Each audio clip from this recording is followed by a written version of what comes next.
asiento. Estaba pensando ahora que,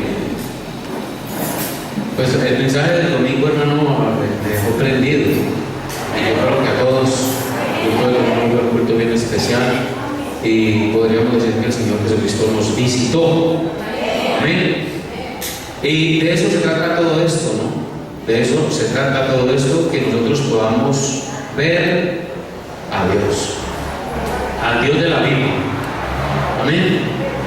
Que nosotros podamos ver al Dios de la Biblia. Me gusta aclarar esto porque cada religión tiene su Dios.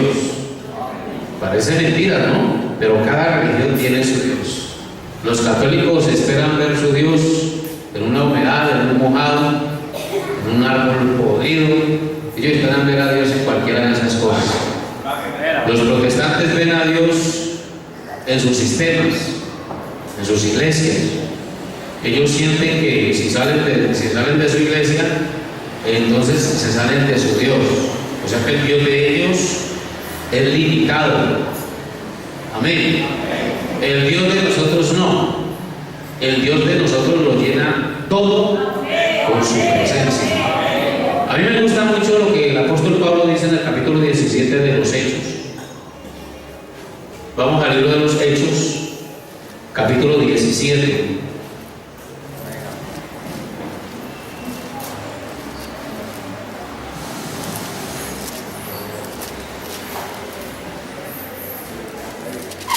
Y el versículo 16, Hechos 17, versículo 16 dice: mientras Pablo los esperaba en Atenas, su espíritu se enardecía viendo la ciudad entregada a la idolatría. Así que discutía en la sinagoga con los judíos y piadosos, y en la plaza cada día con los que concurrían. Y algunos filósofos de los epicúreos y de los estoicos disputaban con él. Unos decían: ¿qué querrá decir este palabrero? Y otros: parece que es predicador de nuevos dioses, porque les predicaba el evangelio de Jesús y de la resurrección. Vamos a entrar aquí en el contexto. Cuando yo les hablo de entrar en el contexto, es de entrar en el tiempo en que está el apóstol Pablo. Y vamos a tratar de vivir un poquito el medio ambiente en el que el apóstol Pablo se está moviendo. Pablo está en una ciudad llamada Atenas. Todos los estudiosos de geografía saben que Atenas es la capital de Grecia. Y Grecia es la cuna de los grandes filósofos del pasado. Usted oye hablar de Platón, de Sócrates, de Epicuro y de una cantidad de filósofos. Y entonces todas estas personas, Atenas era una ciudad bastante popular, porque eran personas que les gustaba mucho investigar. Los atenienses no tragaban entero, eran personas muy estudiosas. Se dice que la biblioteca que había en Atenas en aquella época tenía más de 250,000 volúmenes de libros escritos por diferentes pensadores, por diferentes filósofos de la época. Y entonces los griegos se consideraban unas personas muy avanzadas en el conocimiento, en la ciencia. Se habla incluso, hermano, de que la medicina de los griegos era una de las ciencias más avanzadas de la época. Entonces estas personas tenían mucha cultura. Los griegos tenían mucha cultura. Y también había algo más allí en Grecia. Dice la Biblia que Pablo se enardecía porque veía la ciudad entregada a la idolatría. Y aparte de que la ciudad estaba entregada a la idolatría, también estaba allí la sinagoga de los judíos piadosos. Es decir, que habían personas que estudiaban las escrituras. Amén. Pero a Pablo le tocaba que discutir tanto con los filósofos como con los judíos. Amén. Entonces hay de toda clase de religiones, incluyendo la religión judía que está dentro de los atenienses. Y dice el apóstol, dice el escritor: y algunos filósofos de los epicúreos, de los estoicos, disputaban con él, Y uno decía, ¿qué querrá decir este palabrero? Y otros decían, parece que es predicador de nuevos dioses, porque les predicaba el evangelio de Jesús y de la resurrección.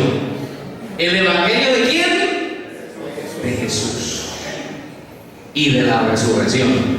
Así que Pablo entonces no venía predicando un sistema, ni representando una iglesia, ni venía tampoco patrocinado por una iglesia. Él venía predicando a Jesús y hablándoles también de la resurrección. Ahora bien, el problema con el evangelio es que el evangelio para los judíos es locura. Vamos al capítulo 1 de Primera de Corintios.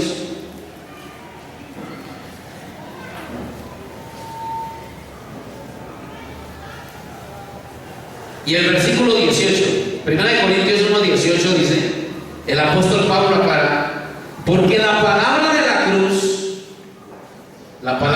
cruz es una persona. Amén. La palabra de la cruz es Cristo. Porque la palabra de la cruz es locura a los que se pierden, pero a los que se salvan, esto es a nosotros, es poder de Dios. Pues está escrito, destruiré la sabiduría de los sabios y desecharé el entendimiento de los entendidos. Pregunta el apóstol, ¿dónde está el sabio? ¿Dónde está el escriba? ¿Dónde está el disputador de este siglo? ¿No ha enloquecido Dios la sabiduría del mundo? Pregunta el apóstol. Pues ya que la sabiduría de Dios, el mundo no conoció a Dios mediante la sabiduría, agradó a Dios salvar a los creyentes por la locura de la predicación. Porque es que el evangelio, cuando se revela, cuando el evangelio se manifiesta, es una locura. Porque los judíos piden, ¿qué piden los judíos? Señales. Vamos a quedarnos ahí. Porque los judíos piden señales. Y los griegos buscan ¿qué? Sabiduría. Pablo estaba en la capital de Grecia. Amén. ¿Y qué es lo que buscan el gentilicio de los griegos? ¿Cuál es? De los que viven en Grecia, son griegos. Amén. Entonces esos habitantes de Grecia, que su cultura y sus enseñanzas habían cobijado al mundo de la época, entonces dicen, los griegos buscan ¿qué? Por eso tanto estudio, por eso tantos libros, por eso tantos filósofos. ¿Y los judíos qué piden? Señales. Entonces los judíos van detrás de señales, señales, señales. Y los griegos buscan sabiduría. Pero ni son las señales, ni es la sabiduría terrenal. Por ejemplo, la mayoría de personas, yo quiero que nos ubiquemos porque en uno de esos dos grupos está la gente. Hoy día la gente camina en uno de esos dos grupos. La gente se inclina o por la ciencia, sabiduría, o por seguir señales. Resulta que cuando Jesús estaba aquí en la tierra, se acercaron a él los escribas y los fariseos y le decían, muéstranos una señal del cielo. Pruébanos que tú eres un personaje sobrenatural. Muéstranos que tú haces cosas estupendas, como quien dice, háganos caer, cámbiala del cielo, o haga algo que nos impresione. Y aunque él estaba haciendo cosas, señales y milagros, ellos no las podían entender ni las podían ver, porque él resucitó muertos, ¿cierto? Él sanaba enfermos. Pero resulta que es que los judíos están acostumbrados a unas señales. Los judíos están acostumbrados a dar señales y señales tremendas. Vamos a 1 Corintios 10. 1 Corintios 10, verso 1. Dice la Biblia, porque no quiero, hermanos, que ignoréis que nuestros padres todos estuvieron bajo la nube. Ahora vale la pena aclarar que la nube no era una nube cualquiera. La nube era una nube sobrenatural. Era una nube que los y esa nube caminaba con ellos. No era que ellos caminaran, era que la nube les iba guiando el camino, la nube les guiaba el camino por donde había que caminar. Entonces todos nuestros padres estuvieron bajo la nube. La nube era una señal, ¿cierto?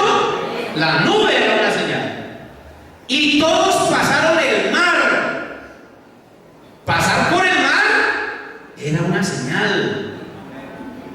El mar se partió en dos para que ellos pasaran. Eso era sobrenatural. Amén. Entonces ellos están acostumbrados a eso, a señales. Y todos en Moisés fueron bautizados en la nube y en el mar. Y todos comieron el mismo alimento espiritual. Todos saben que el pueblo de Israel comía maná en el desierto. Ese maná caía de una manera sobrenatural del cielo. Era una señal. Por eso cuando los judíos hablaban con Jesús, los judíos le decían: Moisés nos dio a comer pan del cielo. Ellos querían que Jesús hiciera lo mismo que Moisés, que les hiciera caer pan del cielo. Aunque Él no les dio a comer pan del cielo, sí les multiplicó los peces y el pan. Pero esa señal para ellos no valía. Ellos querían que se repitiera lo mismo que hicieron los profetas del pasado. Porque es que desafortunadamente la gente ignora que Dios tiene un ministerio en cada hombre diferente. Por ejemplo, el Señor Jesucristo dice: si ustedes quieren recibirlo, Juan el Bautista era el Elías que había de venir. Les dice Jesús a ellos: si ustedes lo quieren recibir, Él es el Elías que había de venir. ¿Cuántos creen aquí que Juan era Elías? ¿Y en qué se parece Juan el Bautista al Elías del pasado? ¿Cuántos milagros hizo Elías? Hizo caer fuego del cielo, le multiplicó por allá el aceite a una viuda, resucitó muertos, hizo caer fuego del cielo. Y entonces ellos esperaban que el Elías que viniera hiciera lo mismo, que haya caer fuego del cielo, que resucite muertos. Pero resulta que hablando de Juan el Bautista, la Biblia dice que Juan el Bautista ninguna señal hizo. Tremendo eso. Juan, siendo el ministerio del profeta Elías, ninguna señal hizo. Juan no sanó a un enfermo, que yo vea en la Biblia. Juan no resucitó un muerto. Pero según mi Biblia, en Juan estaba el espíritu de Elías. Amén. Yo quiero que usted tenga en cuenta esos ministerios. Entonces resulta que cuando Jesús viene y multiplica los peces y el pan, ellos entran en un diálogo, capítulo 6 de Juan. Usted lo puede leer despacio. Y ellos están esperando que Dios les muestre señales. Y están viendo las señales, pero no creen. Y entonces aquí la Biblia nos muestra que todos ellos están acostumbrados a estas señales. Todos comieron el mismo alimento espiritual. Versículo 4. Todos, estoy leyendo 1 Corintios 10:4. Y todos bebieron la misma bebida espiritual, porque bebían de la roca espiritual que los seguían, y la roca era Cristo. No era sobrenatural que de una piedra saliera agua. En un desierto era una señal, ¿cierto? Entonces el pueblo de Israel estaba lleno de señales, todas las que usted quiera. Y resulta que las señales no sirvieron para nada. Versículo 5. Pero de los más de ellos no se agradó Dios, por lo cual quedaron postrados en el desierto. ¿De qué les sirvió el nube? ¿De qué les sirvió el agua? ¿De qué les sirvió el maná? Quedaron postrados en el desierto. ¿Por qué no se agradó Dios de ellos? ¿Por qué no se agradó Dios de ellos? El mismo Josué, ustedes recuerdan que cuando Josué fue enviado, Josué y Caleb y otros 10 príncipes fueron enviados como espías a la tierra prometida. Ellos vinieron renegando de la tierra prometida. La tierra es muy buena, hay muy buena comida, produce mucho, pero hay unos gigantes grandísimos. El ejército que hay está bien armado, son gente entrenada para la guerra y nosotros venimos de ser esclavos, no podemos tomarla. Pero Josué y Caleb dijeron: si el Señor se agradare de nosotros, amén. Así dice Josué: si el Señor se agradare de nosotros, Él nos meterá en esa tierra. De ellos se ha apartado su socorro y con nosotros está el Señor. Subamos y tomémosla, que ellos serán como nuestro pan. Como decíamos nosotros la otra vez, nos los comemos como pan para el desayuno. Eso quiso decir Josué. Josué dice: si el Señor se agradare de nosotros. Ahora, ¿qué es lo que necesita uno para agradarle a Dios? Pero sin fe es imposible agradar a Dios. O sea que cuando hay fe, se agrada a Dios. A Dios lo que le agrada es la fe. A Dios lo que le agrada es que creamos sus promesas y que creamos su palabra. Ahora bien, ¿qué es fe? Revelación. Porque fe, oigan bien, fe es ver las cosas que no se ven. Fe es ver las cosas que no se ven. Entonces se necesita revelación. Por eso esas personas que le agradaron a Dios tenían revelación. ¿Qué era lo que tenía Moisés que le agradó a Dios? Sus caminos notificó a Moisés. Es decir, Dios le reveló sus caminos.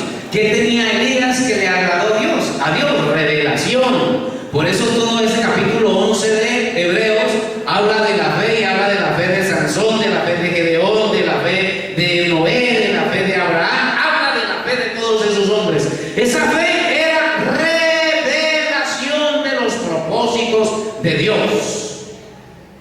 Entonces, ¿qué sucede? Al Señor Jesús le dijeron: muéstranos señal del cielo. Queremos ver una señal del cielo.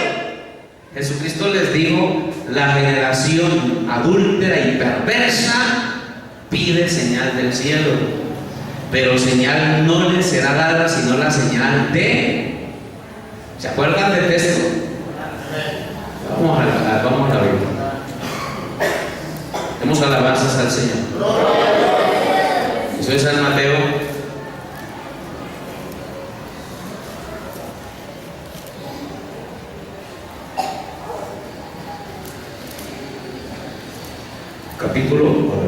Capítulo 16. San Mateo 16:1 dice: vinieron los fariseos y los saduceos para tentarle y le pidieron que le mostrase señal del cielo. Ellos quieren ver una señal del cielo. Mas él respondiendo les dijo: cuando anochece decís buen tiempo, porque el cielo tiene arreboles. Y por la mañana hoy habrá tempestad, porque tiene arreboles el cielo nublado. Es decir, que ellos saben ver las señales del cielo cuando va a haber buen tiempo y ver las señales del cielo cuando va a haber tempestad. Jesús les dice: hipócritas, que sabéis distinguir el aspecto del cielo, mas las señales de los tiempos no podéis. Mas las señales de los tiempos no podéis. Y luego dice: la generación mala y adúltera demanda señal, pero señal no le será dada sino la señal del profeta Jonás. Y dejándolos, se fue. O sea, no les explicó nada. ¿Quieren señales? Bien. La única señal que les va a ser dada es la señal de Jonás, y los dejó. ¿Usted cree que ellos entendieron eso? ¿Usted cree que ellos entendieron eso? ¿Cómo así que la señal de Jonás? ¿Y cuál fue la señal de Jonás? Resulta, hermano, que la palabra del Señor nos habla de las señales de los tiempos. Mas las señales de los tiempos no podéis conocer. ¿Cuál es la señal del tiempo? ¿Cuál es la señal del tiempo? Usted sabe que las señales, hermano, usted va en un carro manejando y usted ve la carretera llena de señales. Un semáforo es una señal. ¿cierto? Usted va más adelantico y ve un avisito con una flechita encurvada a la derecha, eso es una señal. Usted va más adelante y por allá ve el mismo avisito con dos flechitas, una que va y otra que viene, eso es una señal. Y la gente tiene que aprender a conocer esas señales porque o si no puede causar un accidente, ¿cierto? Pues bien, resulta que Dios también utiliza señales iguales que esas, solo que hay una diferencia. Las señales de Dios no son semáforos ni avisos. Los avisos de Dios son hombres llenos del poder del Espíritu Santo. Un profeta es una señal de Dios. Jonás era una señal para su generación.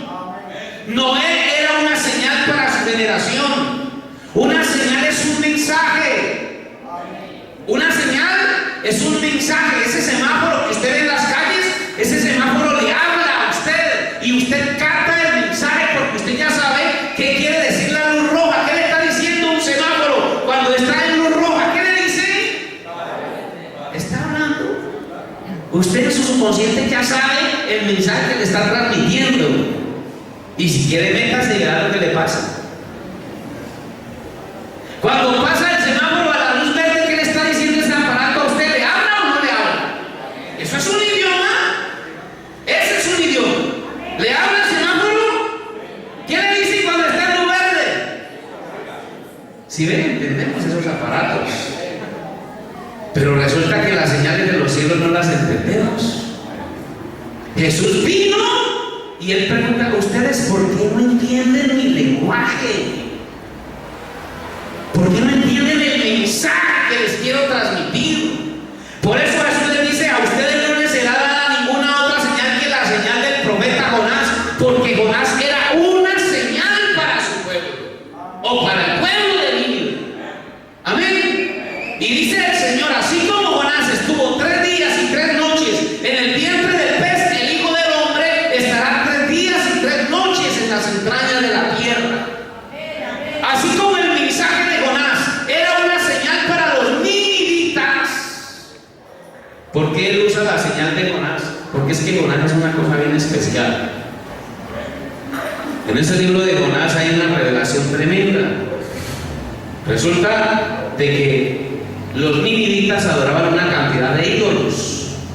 Y bueno, miren que todas las cosas en Dios tienen un propósito. Todas las cosas tienen un propósito. Resulta que los ninivitas son gentiles. Y Dios le ordena a Jonás que vaya y le predique a los gentiles. Y Jonás, ese ministerio de ir a predicarle a los gentiles, no le gustó a los ninivitas. Vaya, díganle a los ninivitas que de aquí a 40 días van a ser destruidos. Y Jonás piensa y dice: no, pues si los va a destruir, mejor, que acabe con ellos. Y entonces por eso Jonás no les va a predicarle, sino que cogió un barco y se fue para otra parte. Pero resulta que Dios tenía un propósito. Le alborotó el mar, se le levantaron las olas y todo se le vino encima. Y entonces cuando Jonás vio todo eso, los hombres del barco comenzaron a preguntar: bueno, ¿por qué habrá venido todo esto? Comenzaron a echar suertes y la suerte cayó sobre Jonás y le preguntaron a Jonás: oye, ¿y tú qué haces? Él les dijo: no, pues yo soy profeta y sirvo al Dios Altísimo y estoy huyendo de la presencia del Señor. Y entonces ellos le dicen: bueno, y si estás huyendo de la presencia del Señor, ¿ahora qué hacemos con esto?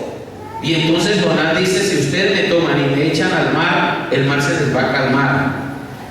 Pero ellos, pensando en cometer un asesinato, un homicidio, ellos todavía intentaron salvar la nave echando la carga afuera, pero el mar se les ponía más bravo.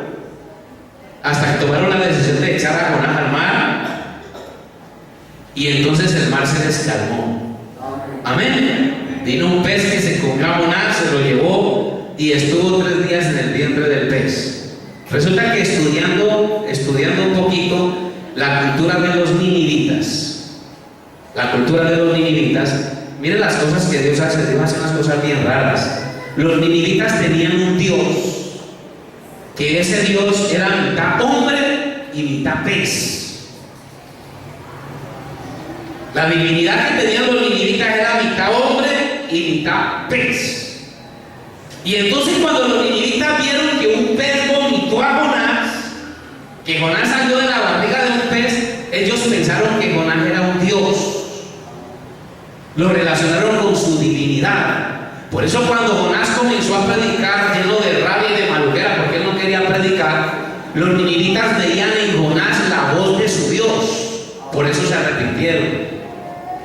El milagro del arrepentimiento de los ninivitas no fue grande. Dios actuó de esa manera y les hizo creer a los ninivitas de que Jonás era un Dios. Bueno, bíblicamente un profeta es un Dios. Amén. Los ninivitas se arrepintieron a la predicación de Jonás. Y Jesús le recalca eso a los escribas y a los fariseos. Los de Nínive se arrepintieron a la predicación de Jonás, que era una predicación, hermano, el único mensaje que predicaba Jonás era: de aquí a 40 días Nínive va a ser destruida. Y predicó de mala gana, porque la Biblia dice que los Nínive era una ciudad que duraba unos 3 días pasándola de lado a lado. Y Jonás no predicó sino un día nomás. Y después se subió por allá a una loma a esperar a ver qué pasaba con la ciudad. Bendito el Señor. Pero Dios perdonó a los ninivitas. Entonces Jesús le dice a los escribas y fariseos: los ninivitas se arrepintieron a la predicación de Jonás, y he aquí más que Jonás en este lugar. Ellos querían una señal del cielo. Él les estaba dando a entender que él mismo era una señal del cielo. Por eso él dice: yo del cielo he descendido. Ya sabe cuáles son las señales, ya sabe cuáles son las señales del cielo. ¿Qué es una señal del cielo? ¿Qué es una señal del cielo? Un profeta. Una señal del cielo es un profeta. Bendito el nombre del Señor. En el capítulo 24 de Mateo y el versículo 13.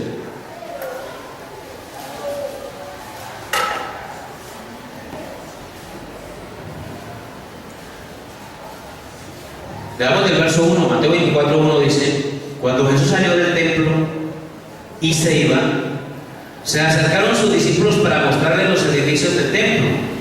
Respondiendo él les dijo: ¿veis todo esto? De cierto digo que no quedará aquí piedra sobre piedra que no sea destruida.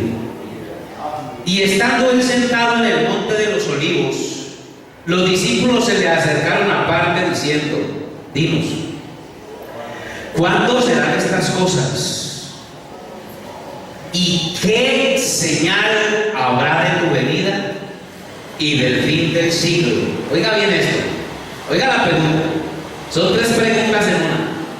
¿Cuándo serán estas cosas? ¿Y qué señal habrá de tu venida y del fin del siglo? Ahora, esto le están preguntando a Jesús también. Ojo que ellos no le están preguntando por señales, ellos están preguntando por una señal. ¿Qué señal habrá de tu venida y del fin del siglo? En el capítulo 24 Jesús comienza a relatar. Usted puede leer todo el capítulo, yo no lo voy a leer todo, pero le voy a adelantar al versículo 31 o el versículo 29 en adelante. E inmediatamente después de la tribulación de aquellos días, el sol se oscurecerá, la luna no dará su resplandor, y las estrellas caerán del cielo, y las potencias de los cielos serán conmovidas. Uno quisiera quedarse en cada versículo de esto, porque sí, cada versículo hay un manantial, hermano. Pero pues me toca que seguir para que entendamos aquello de la señal. Entonces aparecerá, ojo bien, ojo al verso 30. Entonces aparecerá la señal del Hijo del Hombre. ¿En dónde? En el cielo.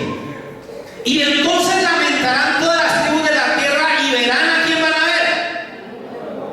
Entonces la señal que va a aparecer en el cielo es ¿quién? Entonces la señal es un hombre. ¿Sí? Si es un hijo de hombre, ¿qué es un hijo de hombre? Pues un hombre. Como hemos dicho siempre, un hijo de un perro, ¿qué es? Un perro. Un hijo de un caballo, ¿qué es? Un caballo. Un hijo de una vaca es otra vaca. ¿Qué es un hijo de hombre? Pues un hombre. Y entonces va a aparecer ese hijo del hombre, ¿dónde? En el cielo. Esto es para gente espiritual. ¿En cuál cielo? ¿En ese? Capítulo 6 de Juan. Volvamos otra vez, capítulo 6 de Juan. ¿Jesús era el Hijo del Hombre? ¿Sí? Era un hombre. Bien. ¿Descendió del cielo? Entonces Jesús era la señal del cielo, ¿cierto? Versículo, capítulo 6 y el versículo 41. El 38, a ver, vamos, lo que pasa es que hay varios versículos y yo quiero que los cojamos todos.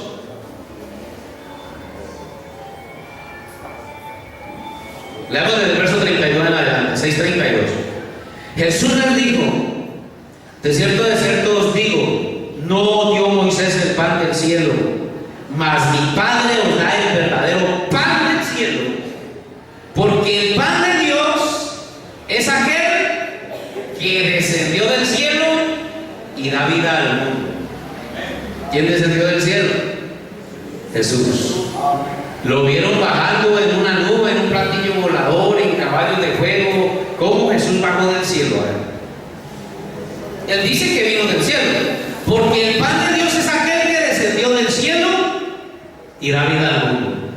Le dijeron: Señor, danos siempre este pan. Jesús les dijo: yo soy el pan de vida. El que a mí viene nunca tendrá hambre, y el que en mí cree no tendrá sed jamás. Mas os he dicho que aunque me habéis visto, no creéis. Todo lo que el Padre me da vendrá a mí, y el que a mí viene no le he hecho fuera. Verso 38. Porque he descendido del cielo, no para hacer mi voluntad, sino la voluntad del que me envió. Si salió de la barriguita de María, ¿salió de la barriguita de María o no? Amén. Entonces, ¿cómo dice él que descendió del cielo? ¿Qué fue lo que descendió del cielo? La palabra revelada se encarnó en el Señor Jesús. Para poder saber usted que Jesús era del cielo, ¿qué necesita? Revelación. Necesita fe. Porque sin fe es imposible agradar a Dios. Nadie puede venir a mí si el Padre que me envió no le trajere. Bienaventurado eres, Pedro, porque no te lo reveló carne ni sangre, sino mi Padre que está en el cielo. Tremendo ese idioma de Jesús. Sino mi Padre que está en el cielo, dice él. Y después viene Felipe y le dice: Señor, muéstranos al Padre. Y no, él se quedó en el cielo.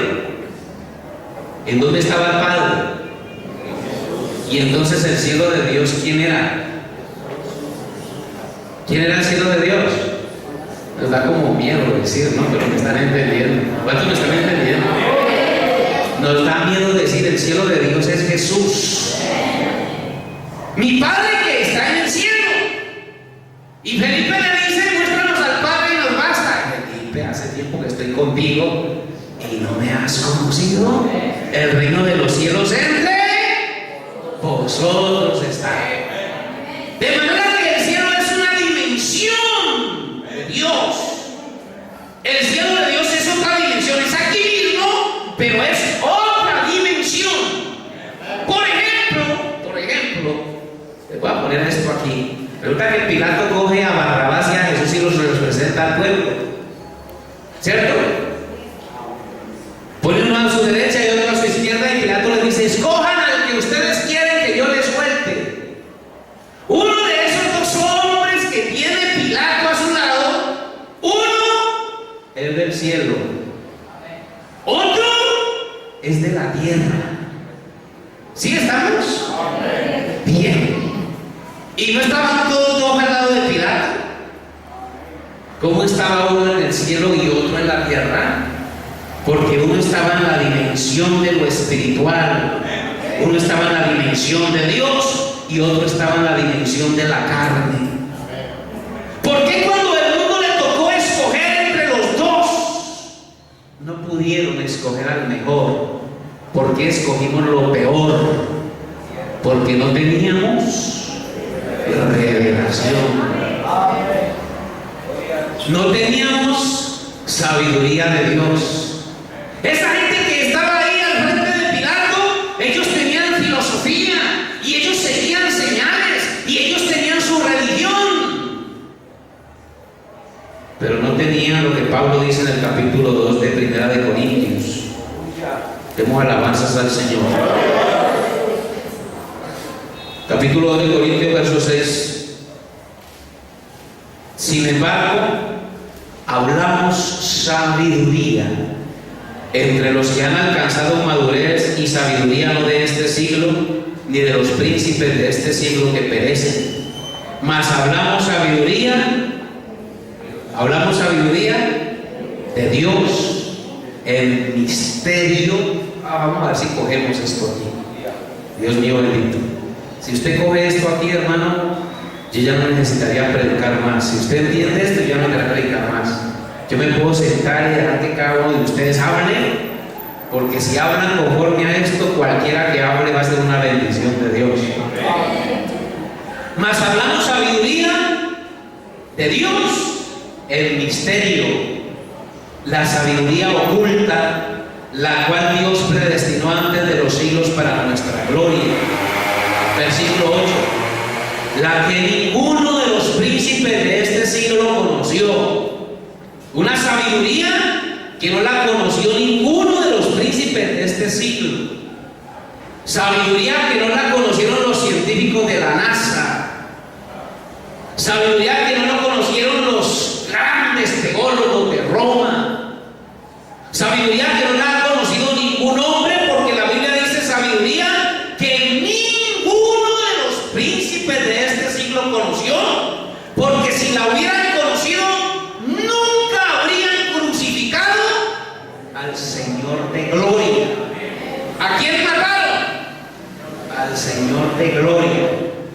Antes bien, como está escrito, cosas que ojo no vio, ni oído oyó, ni han subido en corazón de hombre, son las que Dios ha preparado para los que le aman.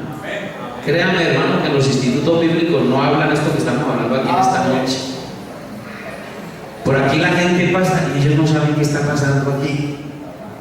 Nosotros aquí estamos en una dimensión de lo espiritual.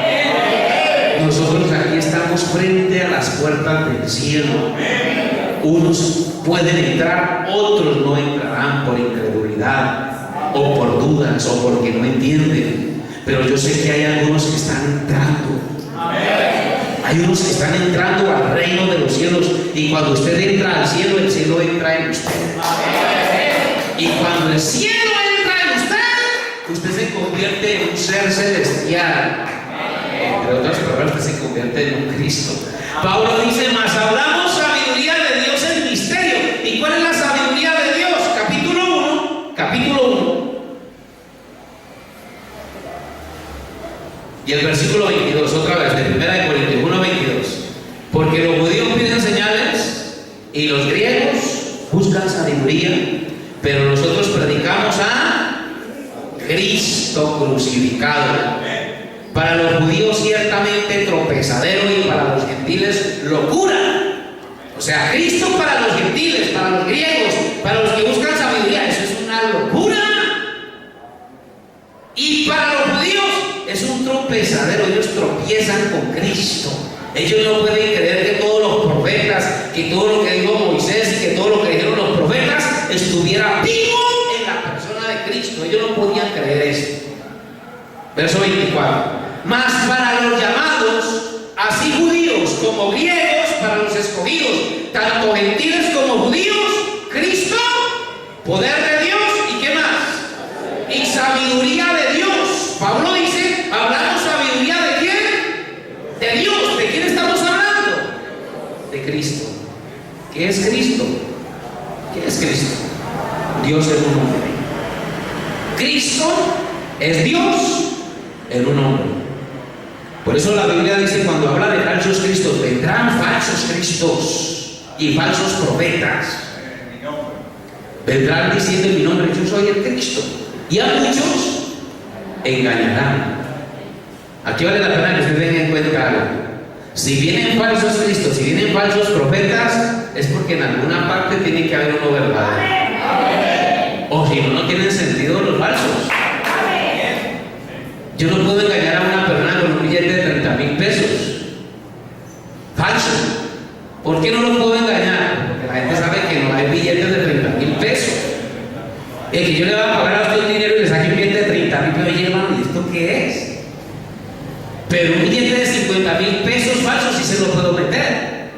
Porque hay billetes de 50,000 pesos auténticos. Entonces, si vienen falsos cristos y falsos profetas, en alguna parte tiene que haber un verdadero Cristo y en alguna parte tiene que haber un verdadero profeta del cielo. Aleluya. Y cuando vienen esos verdaderos profetas del cielo, esos ponen en revolución al mundo. Eso alborota todo. Por eso cuando los apóstoles entraban a las ciudades, usted lee en el libro de los Hechos, vamos al libro de los Hechos un momentico, y usted va a ver que esos apóstoles donde llegaban esos formaban un alboroto, en toda parte eran un alboroto. Yo encuentro por aquí en la Biblia, vamos a ver, comencemos, capítulo 17, versículo 1. ¿Cómo titula? ¿Están leyendo? ¿Qué hubo en Tesalónica? Un alboroto. ¿Qué pasó en Tesalónica? ¿Por qué el alboroto? Leamos. Pasando por Anfípolis, 17:1. Pasando por Anfípolis y Apolonia, llegaron a Tesalónica, donde había una sinagoga de los judíos. ¿Quiénes llegaron? Y Pablo, como acostumbraba, fue a ellos y por 3 días de reposo, ¿qué pasó? Discutió con ellos. Aquel Pablo era un peleón también. Declarando y exponiendo por medio de las escrituras que era necesario que Cristo padeciese y resucitase de los muertos, y que Jesús, a quien yo os anuncio, decía él, es el Cristo. Algunos de ellos creyeron y se juntaron con Pablo y con Silas, y de los griegos piadosos gran número, y mujeres nobles no pocas. Entonces los judíos que no creían, teniendo celos, tomaron consigo algunos ociosos, hombres malos, y juntando una turba, alborotaron la ciudad y asaltando la casa de Jasón, procuraban sacarlos al pueblo. ¿Se alborotó eso ahí? ¿Quién lo alborotó? Pablo. Capítulo 19, versículo 23.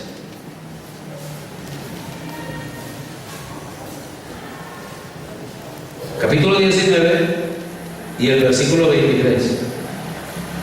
Ahora, ¿qué pasó? ¿Cómo titula ahí? ¿El alboroto en dónde? Otro alboroto. ¿Y cuál fue el alboroto? Otra cosa parecida. Hubo por aquel tiempo un disturbio no pequeño cerca del camino, porque un platero llamado Demetrio, que hacía de plata templecillos de Diana, daba no poca ganancia a los artífices, a los cuales, reunidos con los obreros del mismo oficio, dijo: varones, sabéis que de este oficio tenemos nuestra ganancia, nuestra riqueza. Pero veis y oís que este Pablo, no solamente en Éfeso, sino en casi toda Asia, ha apartado a muchas gentes con persuasión, diciendo que no son dioses los que se hacen con las manos. Y no solamente hay peligro de que nuestro negocio venga a desacreditarse, sino también que el templo de la gran diosa Diana sea estimado en nada y comience a ser destruida la majestad de aquella a quien venera toda Asia y el mundo entero. Aquí tiene usted la cuna de la adoración a María, ¿no? Esta Diana es la mamá del culto de María. Adoraban a una diosa. Y entonces se formó el alboroto allí, porque Pablo, donde llegaba con el evangelio, hermano, usted llega con esto, se alborota todo. Usted llega a su casa con esta buena nueva y ya alborota la familia. ¿Qué? ¿A usted qué le pasó? ¿Se volvió loco o qué? Y si de pronto su familia es de otra iglesia evangélica, ahí sí que es cierto que se le forma el alboroto. Así es esto. Por eso el Señor Jesucristo dice que la palabra de Dios es como fuego. Bendito el nombre del Señor. Bien, volviendo entonces a retomar el tema de la sabiduría de Dios. El apóstol Pablo, estando en Atenas, estaba en medio de todas las religiones, todas. Cuando una persona viene con el evangelio, hermano, todo el mundo se alborota. Los idólatras se alborotan, los ladrones se alborotan, los reinos se alborotan. Se alborota todo el mundo. Capítulo 2 de los Salmos. Capítulo 2 de los Salmos. Aquí terminamos. Demos alabanzas al Señor. Versículo 1. ¿Por qué se amotinan las gentes y los pueblos piensan cosas vanas? Como quien dice, ¿por qué el alboroto? Se levantarán los reyes de la tierra y príncipes consultarán unidos contra el Señor y contra quién más, y contra su ungido, entre otras palabras, contra su Cristo. La palabra Cristo quiere decir ungido. Se van a juntar ¿quiénes? Los reyes de la tierra y los príncipes consultarán unidos contra el Señor y contra su Cristo, diciendo: rompamos sus ligaduras, echemos de nosotros sus cuerdas. El que mora en los cielos se reirá, el Señor se burlará de ellos. Luego hablará a ellos en su furor y los turbará con su ira. Pero yo he puesto mi rey sobre Sión, mi santo monte. Yo publicaré el decreto. El Señor me ha dicho: mi hijo eres tú, yo te engendré hoy. Pídeme y te daré por herencia a las naciones, a su hijo. Pídeme y te daré por herencia. A ver, ¿para dónde el hijo de Dios esta noche? ¿Verdad? ¿Usted se siente un hijo de Dios? ¿Sí? ¿Seguro? Bien. Amén. Entonces oiga lo que le dice el Señor a su hijo: pídeme y te daré por herencia las naciones y como posesión tuya los confines de la tierra. Los quebrantarás con vara de hierro, como vasija de alfarero los desmenuzarás. Ahora pues, oh reyes, sed prudentes, admitid amonestación, jueces de la tierra, servid al Señor con temor y alegraos con temblor. ¿A quién le está hablando Dios? ¿A quién? A los reyes, ojo, a los reyes, a los mundanos, a los paganos, a los que no conocen a Dios todavía. Verso 10. Ahora pues, oh reyes, sed prudentes. Es decir, delante del Hijo, los reyes tienen que ser prudentes. Admitid amonestación, jueces de la tierra. Servid al Señor con temor y alegraos con temblor. ¿Honrar a quién? ¿A quién tienen que honrar? Los reyes de la tierra, ¿a quién tienen que honrar? El diablo, ¿a quién tiene que honrar? Tremendo, yo no sé, esto es la Biblia, yo no sé qué hace usted con esto. Honrar al Hijo para que no se enoje. Si usted lo hace enojar y perezcáis en el camino, pues se inflama de pronto su ira. Bienaventurados todos los que en Él confían. Amén. Uy, hermano, cuando usted tome su posición de hijo. ¿Sabe usted que los apóstoles se tomaron muy a pecho aquello cuando el Señor Jesús les dijo: he aquí yo les doy autoridad de hollar serpientes y escorpiones y nada os podrá hacer daño? Pero que un día los apóstoles llegaron por una ciudad y no lo recibieron. Y ellos le dicen a Jesús: Señor, ¿quieres que hagamos caer el fuego del cielo y los consuma? ¿Por qué cree usted que los apóstoles le dijeron a Jesús eso? ¿Será que los apóstoles podían hacer caer el fuego del cielo? ¿Cómo le parece que sí? Jesús los frenó y les dice: ustedes no saben de qué espíritu son. Yo no he venido a matar a la gente, yo vine a salvarla. Pero si los apóstoles hubieran querido quemarlos, ellos los habían podido quemar. Bendito el nombre del Señor. Déjenme decirle que esta palabra, este mensaje es fuego. Cuando usted habla esto con autoridad, por ahí hay un coro que dice: la sola presencia de Dios al diablo lo quema. Que si se quema, lo quema.